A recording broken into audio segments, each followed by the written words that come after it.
बिस्मिल्लाहिर्रहमानिर्रहीम अस्सलामु अलैकुम वरहमतुल्लाहि वबरकातुहू। उम्मीद है दोस्तों खैर हाफिज़ से होंगे। आज मेरा CS101 का मॉड्यूल नंबर 44 एंड 45 है।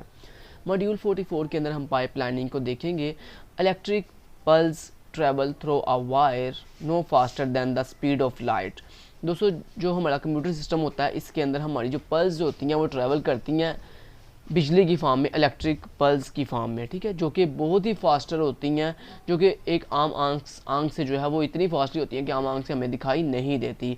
लेकिन दोस्तों एक चीज़ है कि आपके कंप्यूटर सिस्टम के अंदर जो इलेक्ट्रिक पल्स मूव कर रही होती हैं इनकी स्पीड जो है वो लाइट की स्पीड से फिर भी बहुत ही कम होती है, यानी वो इतनी फास्ट होती हैं कि हमें आम आंख से नज़र नहीं आती। लेकिन इसके बावजूद आपकी electric pulse as a light pulse के बहुत ही स्लो वर्क करती हैं। ये उसको कहने का मतलब ये है। Since light travels approximately 1 foot in a nanosecond, कहता है जो आपकी लाइट ट्रेवल्स होती हैं वो इतनी फास्ट होती हैं कि वो एक फिट जो रास्ता होता है उसको 1 नैनो सेकेंड के अंदर जो है वो कवर कर लेती हैं। It requires at least 2 nanoseconds for the CPU to fetch an instruction from a memory cell that is 1 feet away। कहता है अगर यही 1 फीट की जो फासला है इस एक फुट के फासले से अगर हमने इंस्ट्रक्शन रैम से फैच करनी हो तो कंप्यूटर सिस्टम जो है वो 2 नैनो सेकेंड लगाता है आपकी एक इंस्ट्रक्शन को मेन मेमोरी से फैच करने के लिए। 1 फुट के फासले से कितने टाइम लगाता है? 2 नैनो सेकेंड। जबकि जो लाइट ट्रेवल्स होती हैं ये 1 फुट के फासले से चीज़ को फैच करने के लिए 1 नैनो सेकेंड जो है वो यूज़ करती हैं। इसका मतलब है आपका जो लाइट की ट्रेवर्सलिंग है वो आपके इलेक्ट्रिक पल्स की निस्बत बहुत ही फास्ट होती है। नेक्स्ट नीचे बहुत ही इंपॉर्टेंट यहाँ पे पॉइंट है, थ्रूपुट क्या चीज़ है दोस्तों, which refers to the total amount of work the machine can accomplish is in a given amount of time। यानी एक स्पेसिफिक टाइम के अंदर आपका जो कंप्यूटर है वो जितनी नंबर ऑफ वर्क कंप्लीट करता है उसको हम कहते हैं ये इसकी थ्रूपुट है। An example of how computer throughput can be increased without requiring an increase in execution speed involves pipelining। कहता है अगर आपने अपने कंप्यूटर सिस्टम की जो स्पीड है, जो उसकी थ्रूपुट है कि एक स्पेसिफिक टाइम में नंबर ऑफ एप्लीकेशंस को जो है वो ज़्यादा एप्लीकेशंस को जो है वो प्रोसेस करे, ज़्यादा आउटपुट जनरेट करे, तो कहता है उसकी अगर आपने थ्रूपुट बढ़ानी है तो आप किसको इन्वॉल्व करो? अपनी स्पीड को बढ़ाने के लिए पाइप लाइनिंग का इस्तेमाल करो। Which is the technique of allowing the steps in the machine cycle to overlap. कहता है ये जो पाइप लाइनिंग है ये आपके सिस्टम के जो मशीन का जो साइकिल होता है उसको ओवरलैप कर देती है।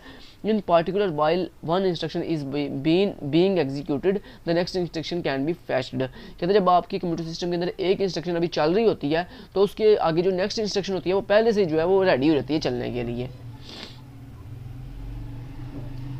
चलें, ये इतना आपका जो 3-4 बातें मैंने बताई हैं आपको इंपॉर्टेंट थी, वो थ्रूपुट क्या होती है, पाइपलाइनिंग क्या होती है, और ऊपर मैंने आपको बताया कि आपकी जो कंप्यूटर सिस्टम के अंदर स्पीड होती है उसकी लाइट रेस की, वो लाइट रेस की बहुत ज़्यादा होती है एज़ कम्पेयर टू इलेक्ट्रिक जो है पल्स के, ठीक है जी। और जो इलेक्ट्रिक पल्स होती हैं ये कंप्यूटर में यूज़ की जाती हैं और ये 1 फुट के फासले को 2 नैनो सेकंड में जो है कवर करती हैं। नेक्स्ट आ जाता है जी हमारे पास ऑपरेटिंग सिस्टम। कहता है ऑपरेटिंग सिस्टम क्या दोस्तों, ऑपरेटिंग सिस्टम एक ऐसा प्रोग्राम होता है, यहाँ पे हिस्ट्री लिखी हुई है मॉड्यूल 45 के अंदर, तो यहाँ पे हिस्ट्री लिखी है, मैं आपको सिंपल वर्डिंग बताऊँ तो ऑपरेटिंग सिस्टम एक ऐसा सॉफ्टवेयर है, एक ऐसी एप्लीकेशन है जो यूज़र और हार्डवेयर के दरमियान जो है वो ब्रिज का काम करती है। यानी एक यूज़र जब इंस्ट्रक्शन जारी करता है तो कंप्यूटर सिस्टम को आपकी इंस्ट्रक्शन की समझ नहीं आती है, तो यूज़र की इंस्ट्रक्शन को हमारे हार्डवेयर को, हमारी मेन मेमोरी को, हमारे प्रोसेसर को कौन समझाता है? हमारा ऑपरेटिंग सिस्टम। तो यानी आप कह सकते हो कि एक यूज़र और आपके हार्डवेयर के दरमियान जो है ब्रिज का काम कौन करता है? एक ऑपरेटिंग सिस्टम करता है।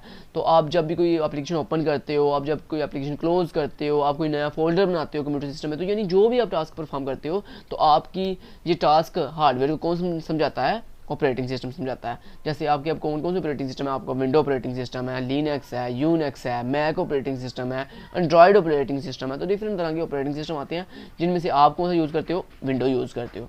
नेक्स्ट दोस्तों यहाँ पे बहुत इंपॉर्टेंट एक डेफिनेशन है, बैच प्रोसेसिंग क्या होती है दोस्तों? जब वो तमाम के तमाम प्रोग्राम जिनको आपने एग्जीक्यूट करना होता है उनको हम एक जो है वो पैकेट में बंद कर लेते हैं, जिस पैकेट को हम बैच प्रोसेसिंग का नाम देते हैं।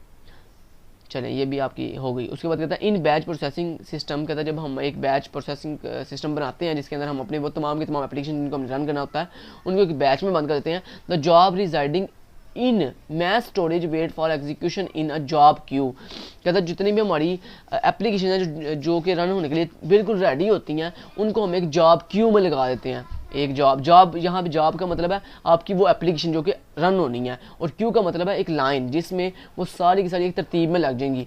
ठीक है जी। कहता है नेक्स्ट वो कह रहा है a queue is a storage organization in which objects are ordered in first out, यानी इसको हम फीफो भी कहते हैं, FIFO यानी FIFO, first in first out. इसका मतलब क्या है, कहता है वो तमाम की तमाम अपनी आपकी एप्लीकेशन, मान लो आपने 3 एप्लीकेशन ओपन की हैं, MS वर्ड, डेव C++ और VLC मीडिया प्लेयर। ठीक है, 3 एप्लीकेशन आपने एग्जीक्यूट करने के लिए रेडी कर दी हैं। तो अब क्या होगा दोस्तों, जो एप्लीकेशन आप सबसे पहले ओपन करोगे ना वो सबसे पहले जाके क्यू में लग जाएगी, मेमोरी के क्यू में लग जाएगी। उसके बाद जो दूसरे नंबर पर आएगी वो दूसरे नंबर पर जाके क्यू में लग जाएगी। जो तीसरे नंबर पर आप ओपन करोगे वो जाके तीसरे नंबर पर लग जाएगी।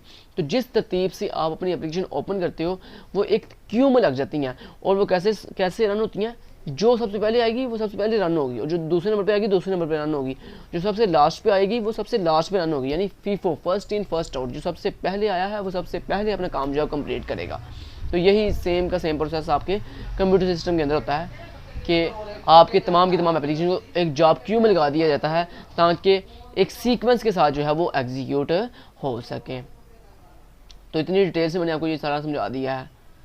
लास्ट में दोस्तों आ जाता है जी new operating system were developed that allowed a program being executed to carry on a dialogue with the user through remote terminals are features known as interactive processing. दोस्तों इंटरेक्टिव प्रोसेसिंग एक अच्छी definition है, इसको याद कर दीजिएगा। कहता है बेसिकली आजकल की जो नए ऑपरेटिंग सिस्टम आ रहे हैं ना, ये क्या करते हैं, ये जितने भी प्रोग्राम आपने एग्जीक्यूट करने होते हैं ना उनको एक डायलॉग में जो है वो डायलॉग में कैरी कर लेते हैं। ठीक है, तो जब वो उसको डायलॉग में कैरी करते हैं तो कहता है इस टेक्निक को हम क्या कहते हैं, या इस फीचर को हम क्या कहते हैं जी, interactive processing. Thank you so much, then guys take care, अल्लाह हाफिज़।